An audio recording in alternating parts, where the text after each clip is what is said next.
సరే బర్రె సంగతి అటెన్కే చెప్తా గానీ ముందుగాలనైతే ఈ గుర్రాన్ని చూడుర్రి, కర్రె గుర్రం. దీన్ని పట్టుకొని ఎట్లా చూస్తుర్రో చూడు వీళ్ళు. దీన్ని అమ్మకానికి పెట్టిర్రు. ఎంత కమ్మిర్రో ఎరికేనా? మరి మీరు చక్కెర కింద పడద్దు. చెప్తున్నా మరి ఇనుర్రి.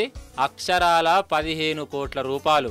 అరే అవంటే గరం కోట్లు కావు, పైసల నోట్లే. 15 కోట్ల రూపాయలు పెట్టి ఈ సక్కదనాల గుర్రాన్ని కొనుక్కున్నారు. రాజస్థాన్ రాష్ట్రంలో ఈ జీవాల అంగడి నడుతుంది. బర్రెలు గుర్రాలను అమ్మకానికి పెట్టిర్రు.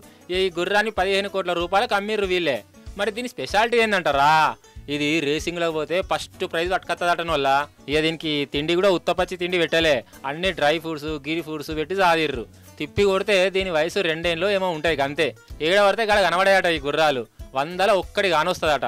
అందుకే దీనికి గంత రేటు అని అంటుర్రు. మరి ఇక గుర్రం ఖరీదు గట్లుంటే ఇక ఇక ఇక ఈడ బర్రెని పట్టుకొని ఉన్నారు చూడు. ఈ బర్రె ధర వెళ్తేనైతే పర్షాన్ అవుతారు. ఇది 23 కోట్ల రూపాయల బర్రె నటన వల్ల. అరే నిజం, బర్రెకే 23 కోట్ల రూపాయలు. ఇంకా అమ్ముడు పోలే 9 కోట్లకు ఒక పెద్ద ఆయన కొంట అని ముంగడికి వచ్చింది. కానీ వీళ్ళు మాత్రం ఇయ్యా అంటుర్రు. 23 కోట్ల రూపాయలకు ఒక్క రూపాయి కూడా తక్కువ చెయ్యా అని అంటుర్రు బర్రె ఓనర్లు.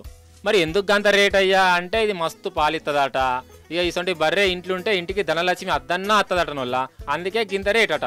కాదు 23 కోట్ల రూపాయలు పెట్టి బర్రెగా ఉన్నాయనే ఇంకా లక్ష్మీదేవి కోసం ఎందుకు చూస్తుంది కావచ్చు. ఏమో పట్టుర్రి. అసలు ఈ సంతల ఈ బర్రెలు గుర్రాల రేటు ఇంటుంటే సప్పుడేక ఈ కొలువులు గెలువులు ఇడిచిపెట్టి బర్రెలు అమ్ముకొని బతుకున్నాయ్యా అన్నట్టు గుర్తుందట చాలా మందికి.